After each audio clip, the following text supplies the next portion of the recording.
Viewers, నేను Rohan. Welcome to social post. ఈ మధ్య భూముల రేట్లు పెరిగిన తర్వాత ఎక్కడ చూసినా విచ్చలవిడిగా భూ కబ్జాలు అనేవి పెరిగిపోయాయి. పలుకుబడి డబ్బులు ఉన్న వాళ్ళు భూముల్ని కబ్జాలు చేసి పేదల దగ్గర నుంచి దోచుకుంటూ ఉంటారు.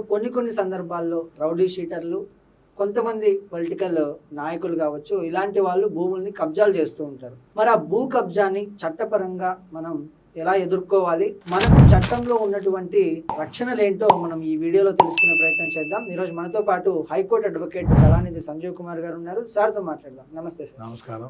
సో భూ కబ్జాలు అనేవి, భూమి రేట్లు ఈ మధ్యకాలంలో మనం చూసుకుంటే కోట్లలో పెరిగాయి కాబట్టి కబ్జాలు కూడా అదే రేంజ్ లో పెరుగుతున్నాయి. మరి వీటిని అరికట్టడానికి చట్టపరంగా ఉన్నటువంటి రక్షణలు ఏంటి సార్? ప్రీవియస్ గవర్నమెంట్ లో చాలా మంది ధరణి పోర్టల్లో భూములు కబ్జాలు జరిగినాయి. కబ్జాలు జరిగితే కూడా దాని సరైన వాటి మీద యాక్షన్ తీసుకోక చాలా మంది రైతులు చాలా సఫర్ అయ్యారు. రైతులే కాదు, అందరూ మామూలు సామాన్యులు కూడా సఫర్ అయ్యారు. ఎప్పుడైతే కొత్త ప్రభుత్వం, కాంగ్రెస్ ప్రభుత్వం వచ్చిందో ఆ తర్వాత భూభారతి యాక్ట్ 1 of 2025 లో ఇప్పుడు ప్రభుత్వం, కొత్త ప్రభుత్వంలో మటుకు చాలా మటుకు కంట్రోల్ చేశారు. ఆ కంట్రోల్ ఏ రకంగా చేశారంటే, కొత్తగా హైడ్రా తీసుకొచ్చింది ప్రభుత్వం. హైడ్రాలో ఎవరైనా సరే కబ్జా అనే మాట మన కమిషనర్ రంగనాథ్ గారిని పెట్టాడు, మన సీఎం గారు, ఐఏఎస్ ఆఫీసర్. ఆయన ఫుల్ కంట్రోల్, ఫుల్ పవర్స్ ఆయనకి ఇచ్చేసింది గవర్నమెంట్. ఎక్కడైనా కబ్జా చేసి కట్టుకుంటే, కన్స్ట్రక్షన్ చేస్తే జనరల్ గా భూ కబ్జాలు ఎక్కడ చేస్తారంటే FTL, full tank level, buffer zone, ఆ ఏరియాలో, ఆ ప్రాంతాలను కబ్జాలు ఎక్కువైతాయి. వీళ్ళు ఏం చేస్తారంటే, బడాబాబులు, రియల్ ఎస్టేట్ వాళ్ళు, జనానికి తెలీదు, చెరువుల్లో మట్టి పోసేసి అక్కడ కట్టేస్తారు. కట్టేయడం వల్ల మనకు తెలీదు. తర్వాత ప్రభుత్వం తెలుస్తుంది, అది ప్రభుత్వ భూమి, అది ప్రభుత్వం చెరువు అంటే గవర్నమెంట్ ల్యాండ్. అది అక్కడ ఆ ప్రాంతాల్లో కట్టేసి చేసిన తర్వాత పెద్ద పెద్ద మేడలు కూడా ఈ మధ్య మనం చూసాం. హైడ్రాకి నోటీస్ ఇస్తే, దయచేసి ఎవరన్నా గుర్తుపెట్టుకోండి, ఎవరైనా ఇల్లీగల్ గా కన్స్ట్రక్షన్ చేస్తే, కబ్జాలో కన్స్ట్రక్షన్ చేస్తే మీరు డైరెక్ట్ గా రంగనాథ్ గారికి మీరు ఒక ఫిర్యాదు ఇవ్వండి. ఆయన పరిశీలించిన తర్వాత అది నిజమే అని వాళ్ళకి కానీ ఇన్ఫర్మేషన్ వస్తే కనుక తక్షణమే వాళ్ళు బుల్డోజర్ తీసుకొచ్చి విత్ పోలీసు రక్షణతో వస్తారు. వాళ్ళు పోలీస్ సెక్యూరిటీ కావాలి, మళ్ళీ ల్యాండ్ ఆర్డర్ దెబ్బతింటది, వాళ్ళు వచ్చి డిమాలిష్ చేస్తారు. ఇప్పుడు ప్రభుత్వం చాలా కంట్రోల్ చేసింది. కబ్జాలు అనేది డే బై డే తగ్గిపోతుంది. ఇప్పుడు అదే కాకుండా, ఇప్పుడు ఇందాక నేను చెప్పాను, LPM అని ఒకటి చెప్పాను, ల్యాండ్ పార్సల్ మ్యాప్ అని పెట్టాం.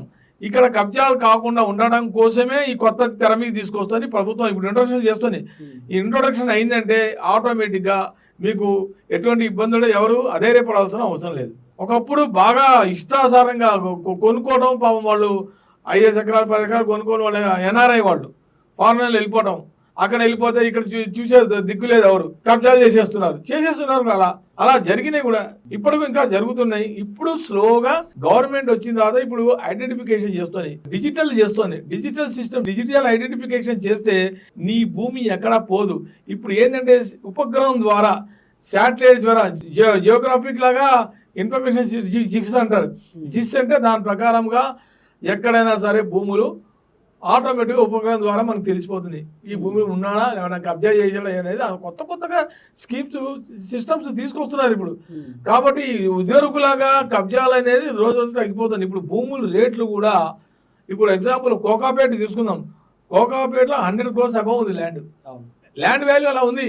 కాబట్టి ప్రభుత్వానికి కూడా ఆదాయం అక్కడ. కానీ ఇవన్నీ కబ్జాలు కానీ కంట్రోల్ అయినా, ఎవడన్నా రిజిస్ట్రేషన్ చేసుకుంటే ప్రభుత్వం కూడా సేఫ్టీకి, సెక్యూరిటీ చూడాలి. ప్రభుత్వం జనానికి భూములు, వాళ్ళ భూములు కూడా, వాళ్ళ అసైన్ ల్యాండ్స్, ప్రభుత్వ అసైన్ ల్యాండ్స్ కూడా కబ్జాలు జరుగుతున్నాయి. ఎగ్జాంపుల్ శంషాబాద్ తీసుకున్నాం, షాద్నగర్ తీసుకున్నాం, ఆ ఏరియాలోనే కబ్జాలు జరుగుతున్నాయి. ఈ రోజు భూమి విలువ 1 ఎకరము 4 లక్షల నుండి 30 లక్షల దాకా రేటు పలుకుతుంది. ఎక్కడ? శంషాబాద్, షాద్నగర్ ఏరియాలో. 1 ఎకరం భూమి గచ్చిబౌలి అటు సైడు, మన కొండాపూర్ సైడు, కోకాపేట సైడు 100 కోట్లు మినిమం పలుకుతుంది అక్కడ. ఈ మధ్య కొంతమంది సెలబ్రిటీస్ కూడా ఆ ఏరియాలో కొనుక్కున్నారు. కోకాపేట అంటే మంచి సెంటర్. ఈ మధ్య ఒక స్టూడియో కూడా ఎవరో కట్టుకున్నారు అక్కడ. సో సెలబ్రిటీస్ కూడా అక్కడ కోకాపేట ఏరియా కాస్ట్లీ ఏరియా, మంచి ఏరియా, మంచి సెంటర్ కట్టుకుంటున్నారు. రేట్ అలా, ల్యాండ్ రేట్ వాల్యూ పెరుగుతోంది. కానీ దయచేసి ప్రభుత్వం కూడా, ప్రైవేట్ పార్టీస్ భూములు కూడా ఎక్కడ కబ్జా చూసుకోవాల్సిన బాధ్యత వాళ్ళకి ఫిర్యాదు చేసుకోవాలి. MROకి, తహసీల్ కలెక్టర్. ఇప్పుడు ఇక్కడ తెలంగాణలో MRO, RDOకి ఇచ్చారు పవర్స్, ఇచ్చింది గవర్నమెంట్. ఒకప్పుడు కలెక్టర్, అంతకుముందు గవర్నమెంట్ కలెక్టర్ ఇచ్చారు పవర్స్. కలెక్టర్ పవర్స్ తీసేశారు, ఎందుకంటే సరిగ్గా జరగల. అన్ని అవకతవకలే. చాలా ప్రాపర్టీస్ అందరికీ పోయినాయి, పాపం కబ్జాలో పోయినాయి. వేల ఎకరాలు, లక్షల ఎకరాలు భూములు కొట్టేశారు. దానికి ఎవరు ఇంతవరకు అతిగతి లేదు. కానీ ఇప్పుడు ఈ ప్రభుత్వం వచ్చిన తర్వాత రెవెన్యూ రికార్డ్స్లో మొత్తం ROR act, right of records, record of రైట్స్లో మొత్తం అంతా కూడా సిస్టమ్ అంతా మార్చేసి ప్రక్షాళన చేసి ఎవరి భూమి ఒక్క గుంట కూడా పోకుండా కాపాడుతున్నారు. అది గుంట కూడా కాపాడుకుని పోవాలంటే, అందరూ ఉండాలి అంటే, జాగ్రత్త చేయాలి అంటే డిజిటల్ సిస్టంలో పోతున్నారు. ఇప్పుడు డ్రోన్ సిస్టమ్ వాడుతున్నారు. శాటిలైట్ ద్వారా, ఉపగ్రహం ద్వారానే కొత్తగా టెక్నాలజీ వాడుతున్నారు. ఆ టెక్నాలజీ వాడటం వల్ల మీ భూములు ఎక్కడ పోవు. సో ఈ రకంగా ప్రజలకి భరోసా ఇస్తున్నారు. భరోసా ఇచ్చి కాన్ఫిడెన్స్ తీసుకొస్తున్నారు.